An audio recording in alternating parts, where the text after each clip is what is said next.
Dr. B. Brian Park is a professor in the Department of Civil and Environmental Engineering and the Department of Systems and Information Engineering at the University of Virginia.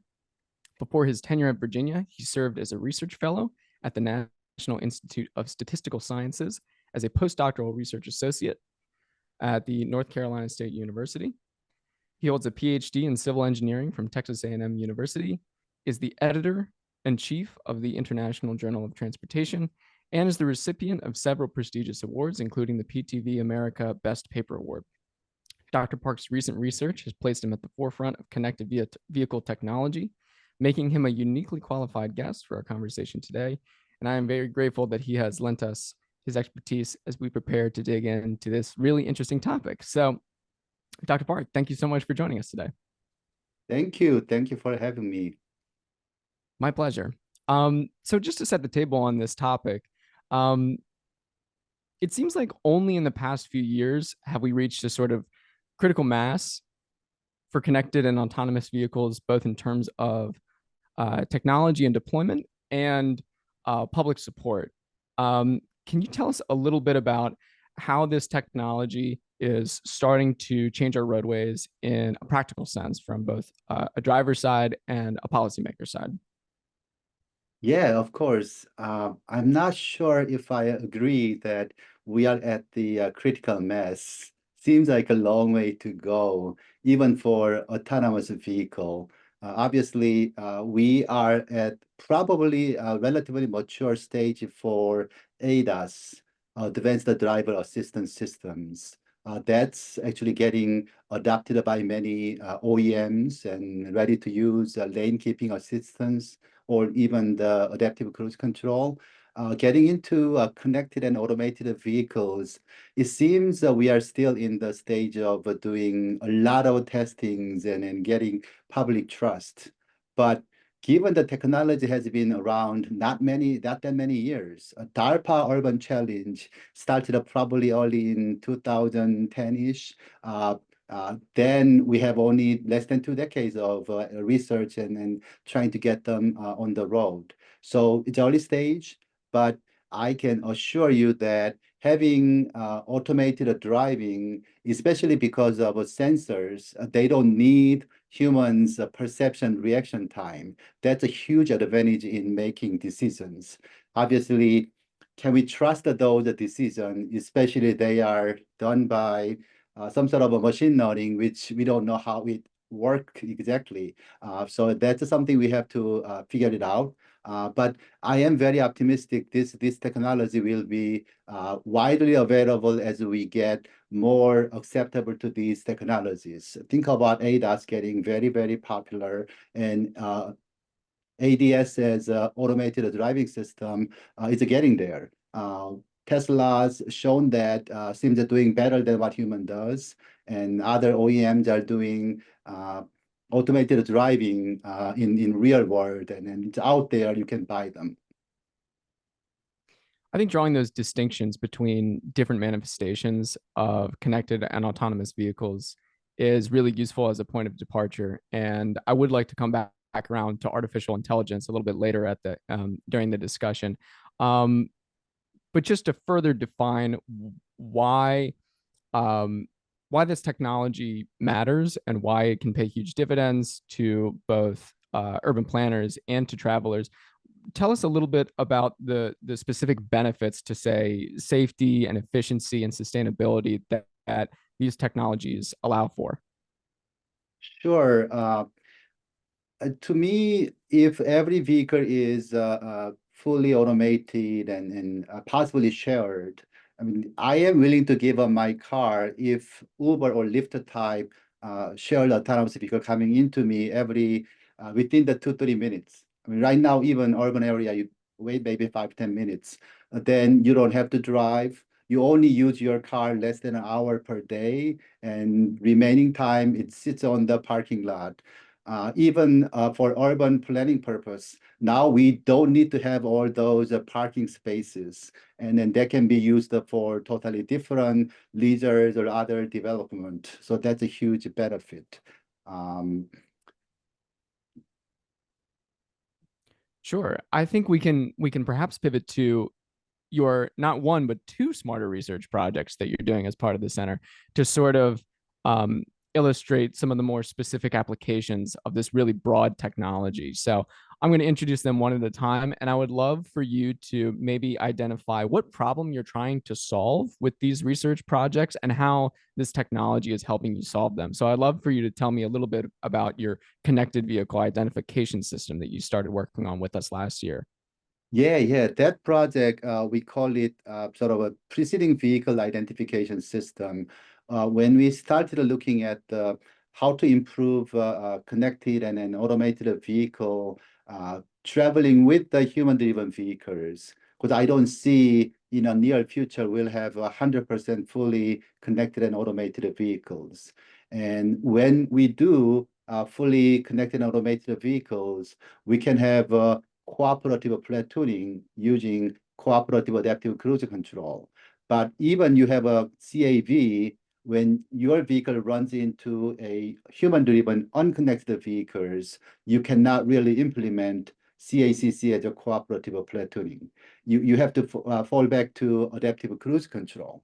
And we were looking at the ways of improving this CAV vehicle when they travel with the unconnected vehicles, and then we developed the algorithm that can actually do better than ACC, adaptive cruise control, by identifying not the first proceeding is connected, but second or third preceding vehicle could have been connected. So if they are connected, and we can actually do a better modeling. So we are trying to maximize so-called string stability of the ego vehicle, and it helps better in terms of safety, because they maintain better safety headway and also do better string stability, which means less change in accelerations.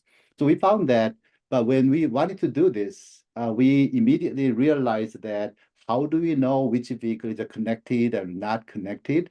Because each connected vehicle could actually send out the basic safety message of their location based on GPS, and also their intended acceleration, deceleration.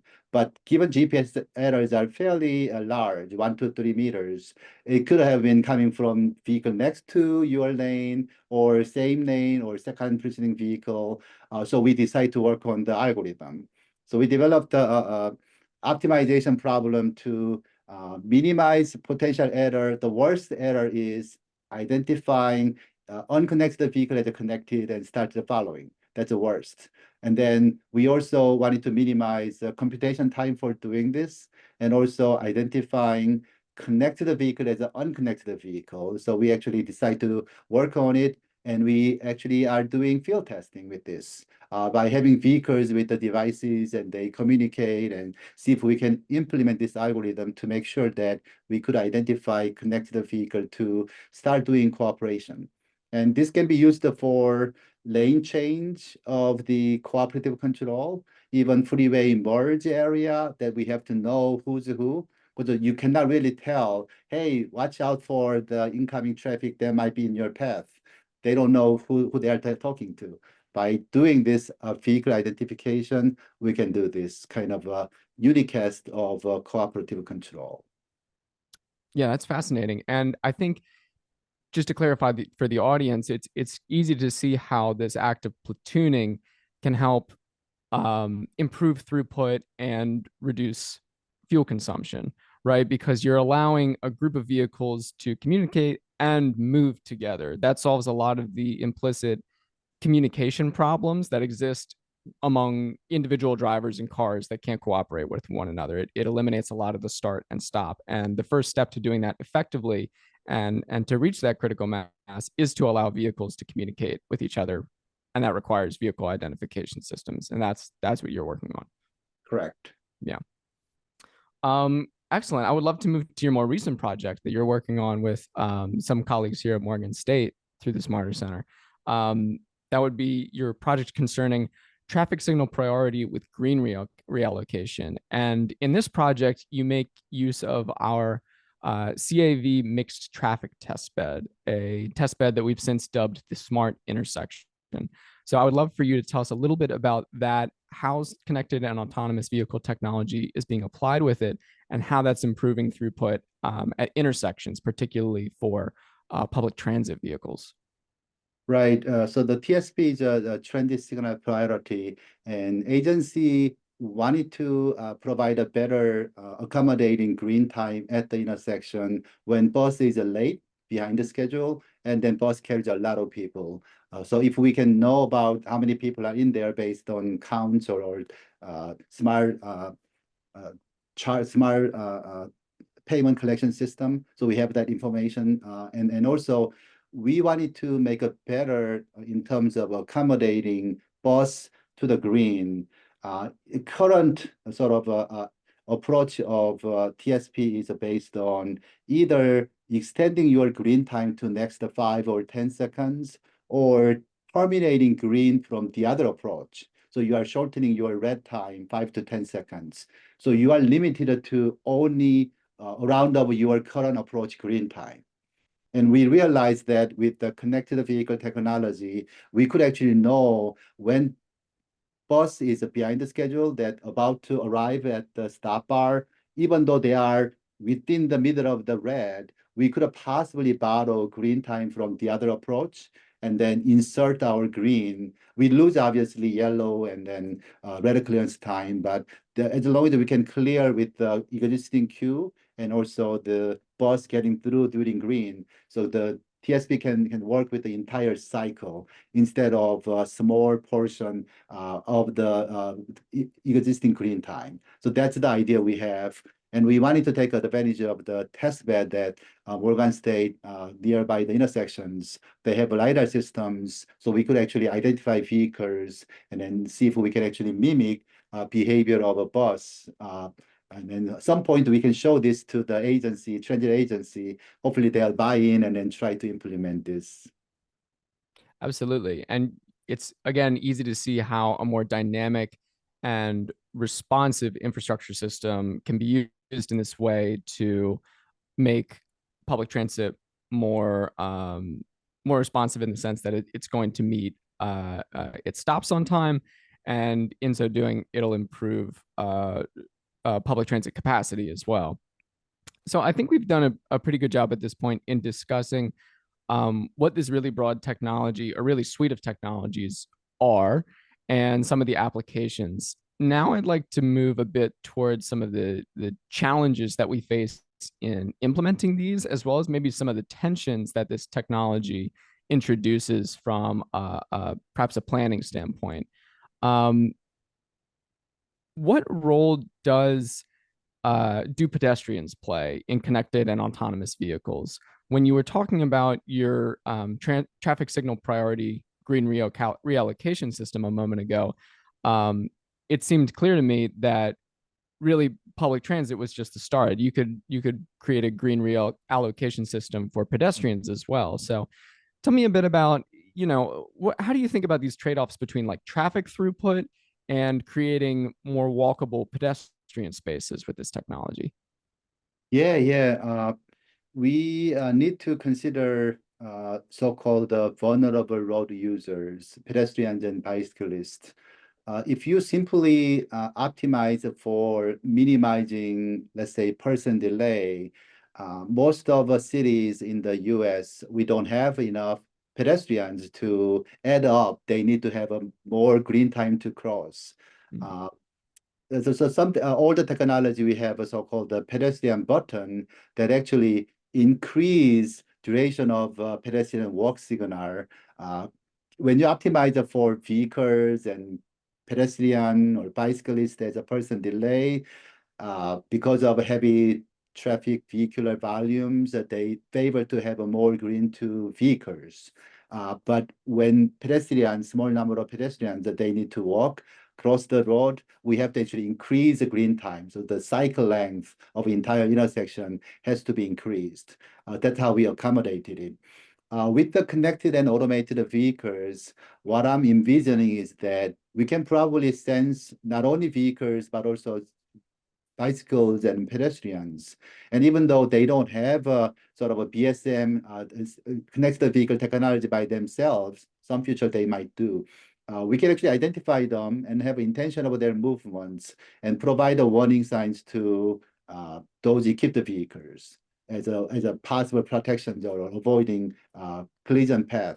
Especially a lot of right turn on red vehicle versus a Mm. bicycle, there's a collision happening. And we're hoping to have that kind of technology to help them. And bicyclists, I love to have those devices sending signal with some accuracy that I am on your path and then watch out for when you're turning and things like that. And also, complete street idea is very well received by the community, reducing road number of lanes and increase for pedestrian sidewalk and others. It's helping the community and then also actually reduce congestions. People try to minimize their trip or try to find the other roadways to avoid that area. That helps sustainable, safer, and even saving the fuel consumption by taking more people to bicycles and walkings. Absolutely. Yeah. One can certainly see how the safety dividends could be very significant with these technologies. I'd like to dig in a little bit more between that tension between walkability and throughput, though. Do you think that is sort of a strict dichotomy, or can we escape this sort of like that trade-off between traffic flow and pedestrian use? I think we have to continue to put our efforts. Obviously, a lot of school they don't have a safe walking route. They don't have enough sidewalks to walk from home to school.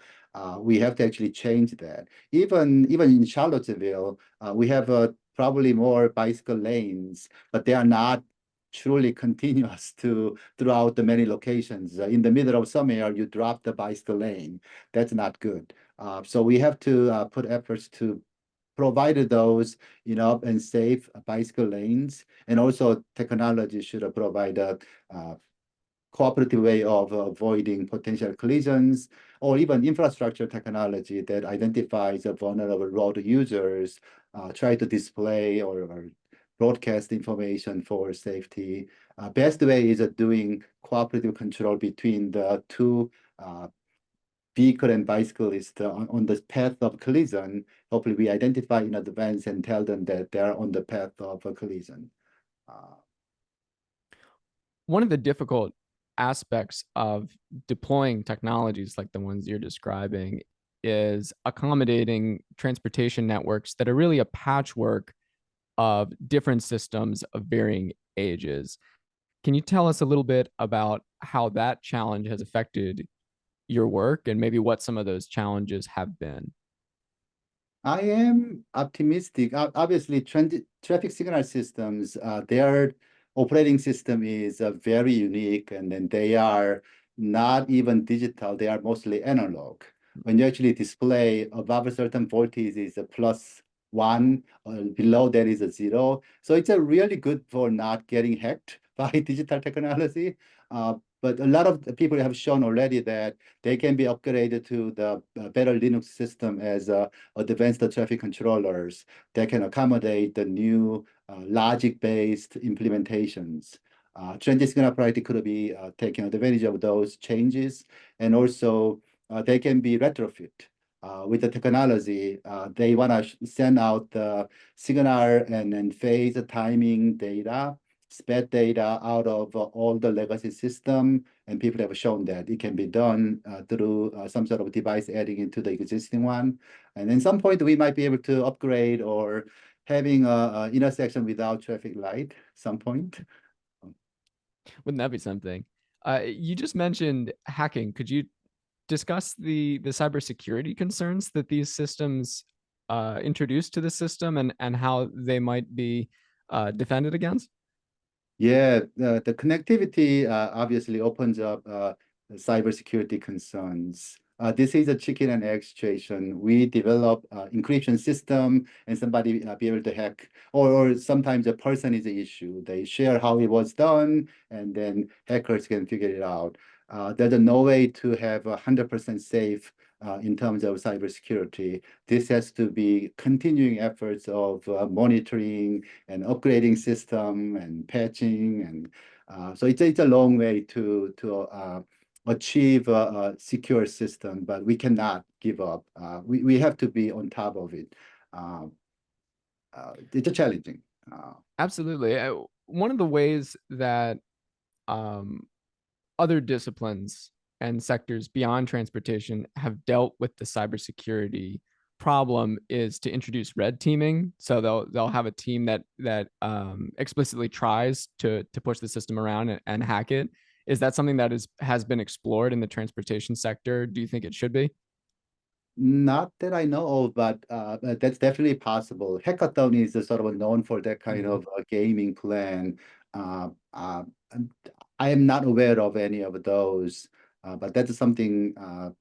But if you have seen movie on the hacking happening in Die Hard movie, which is not possible in real world traffic signal, because we have a system that actually somebody tried to change the signal, they goes into yellow flashing and red flashing as an immediate protecting the traffic flow. You never be able to show all greens the entire approach. So in that sense, it's analog, and then we are a little bit protected.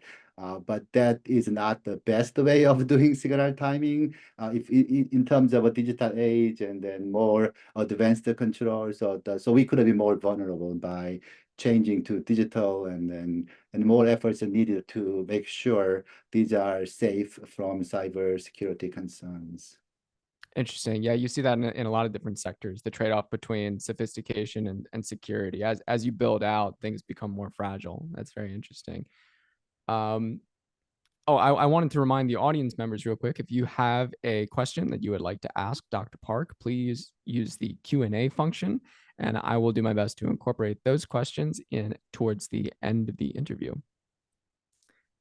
Um, let's stay on this thread about um, challenges and tensions related to application and sort of the problems that come with building this technology out.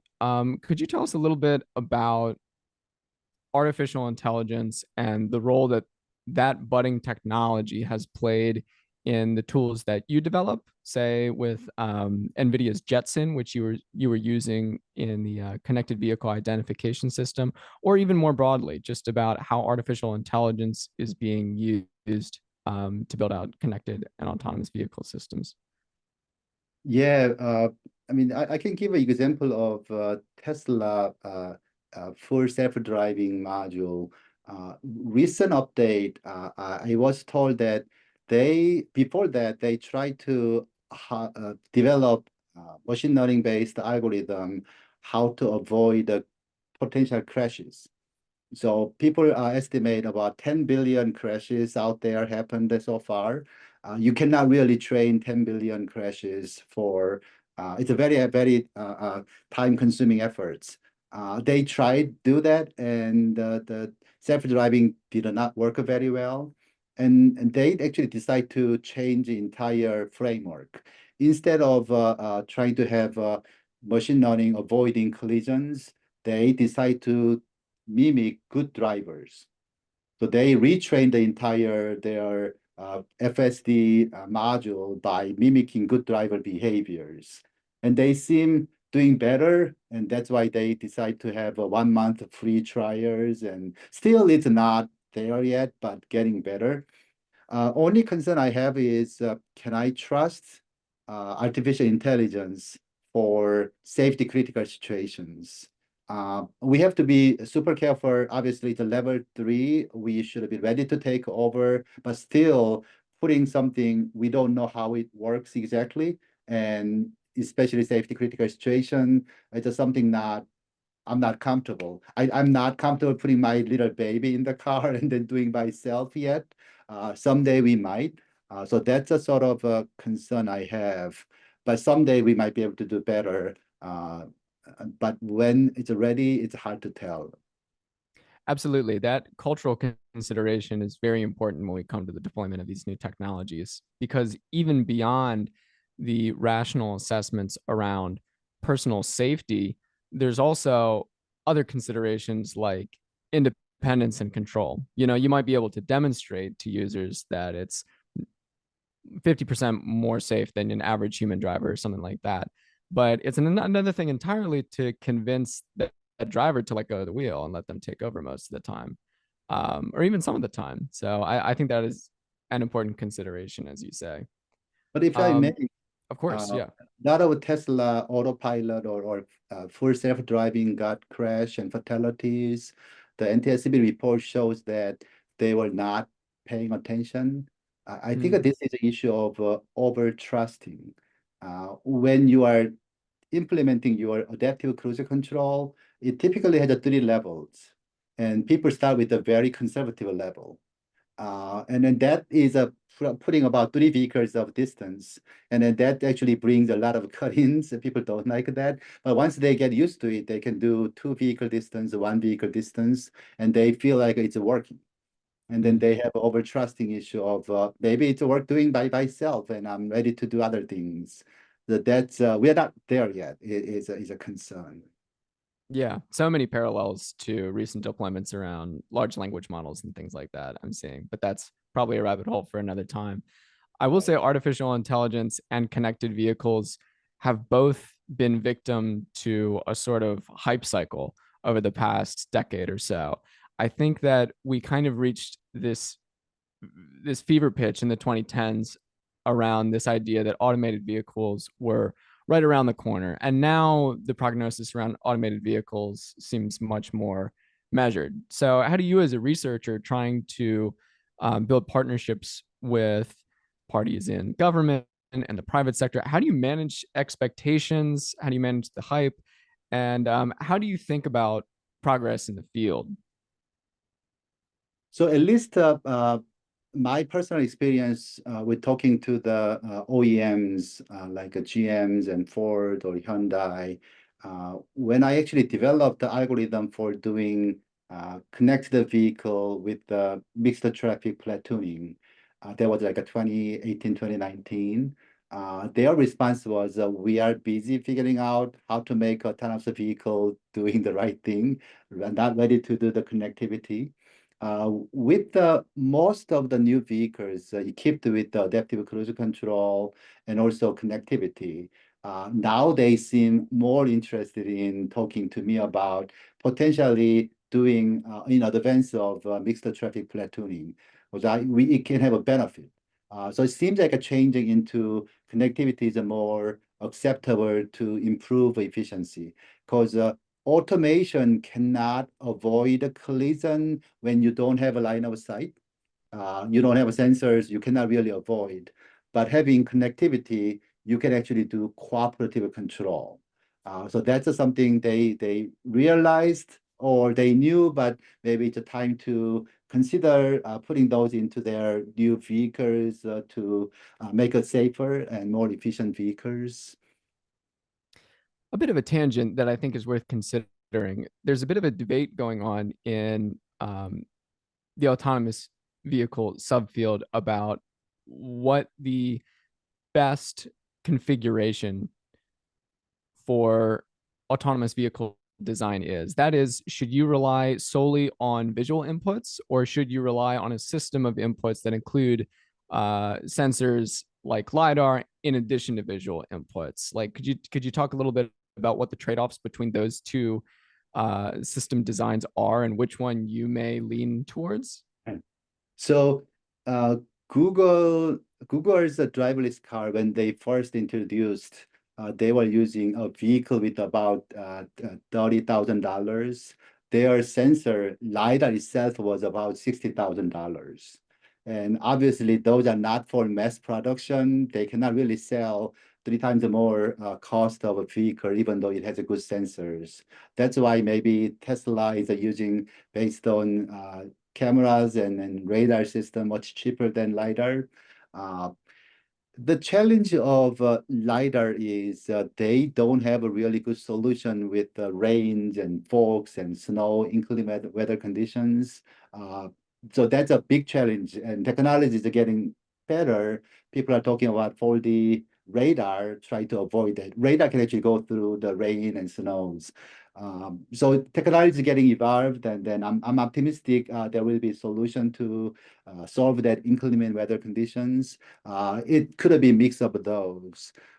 There's a technology solely based on camera and doing good lane keepings and adaptive cruise control. And if you actually drive a few hours, that's a good enough for you. You don't have to really do a lot of hands-on because you can do always on lateral control. So you don't have to do active steering wheel. You have to monitor, obviously, and you can do good adaptive cruise control of following the leader vehicle.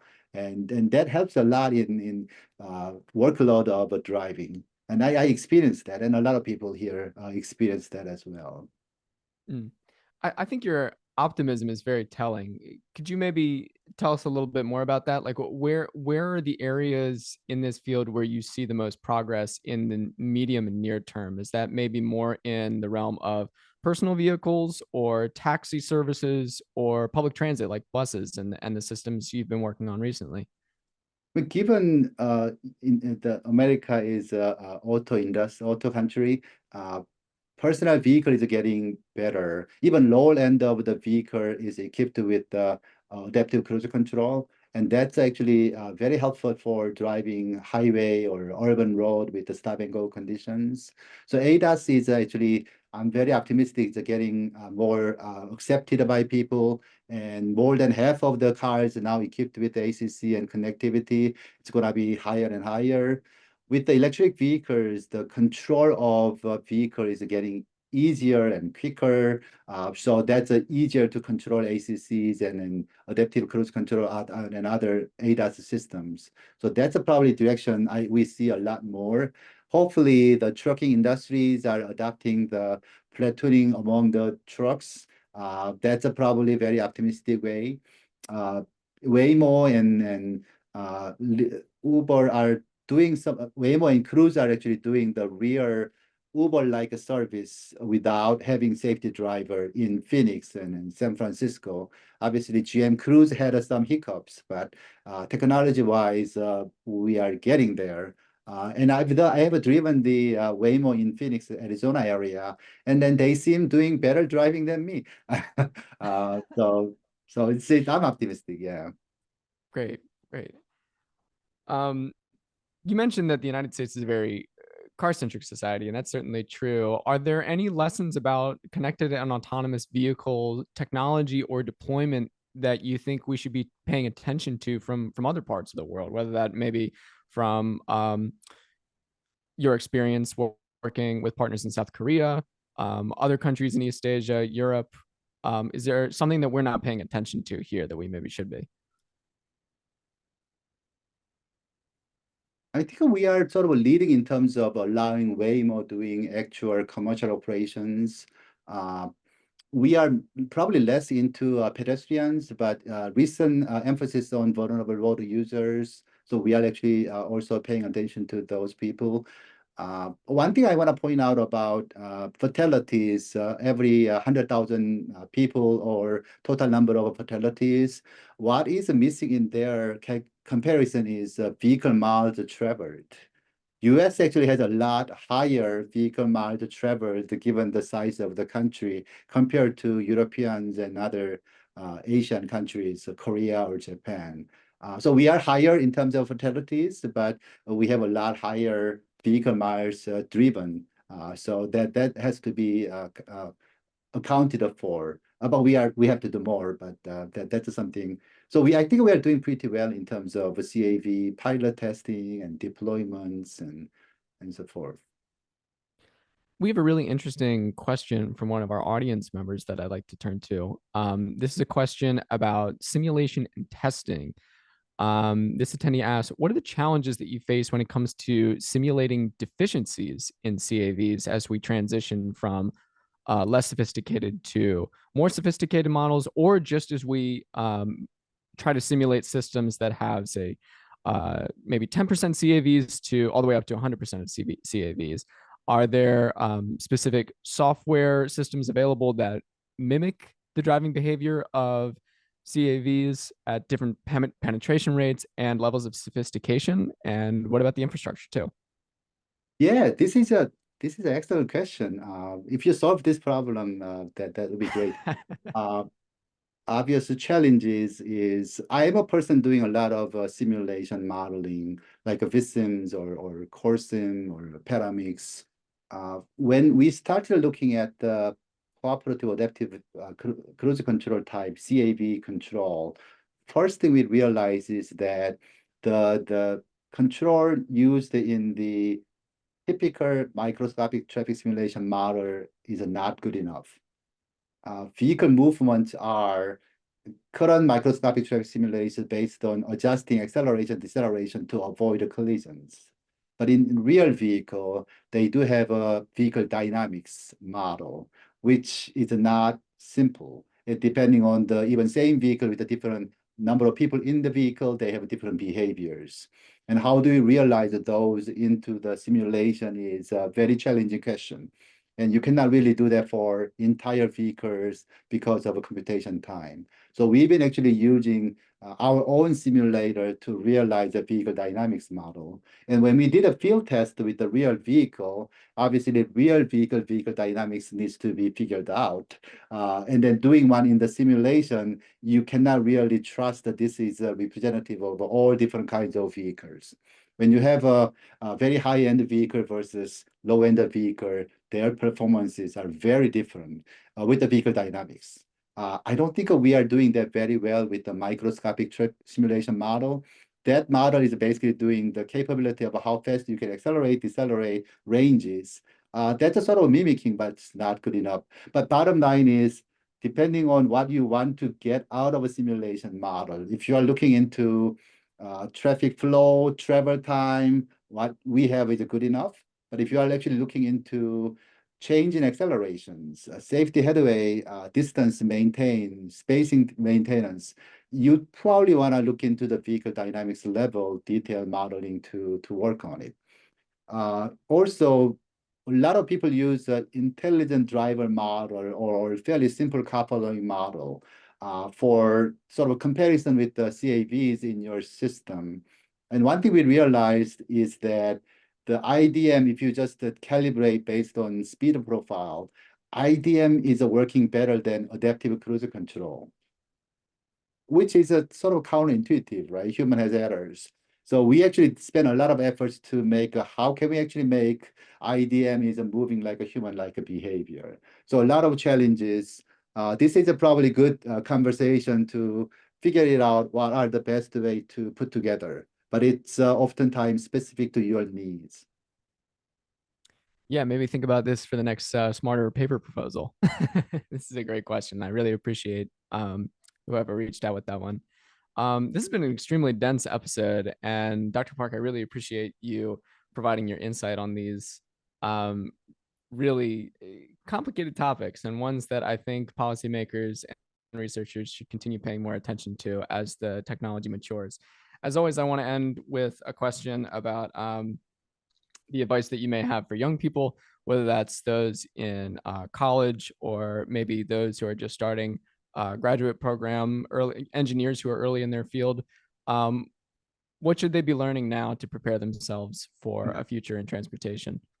Yeah, it's my pleasure to be here and share my thoughts, and hopefully that brings more discussions and then future collaborations as well.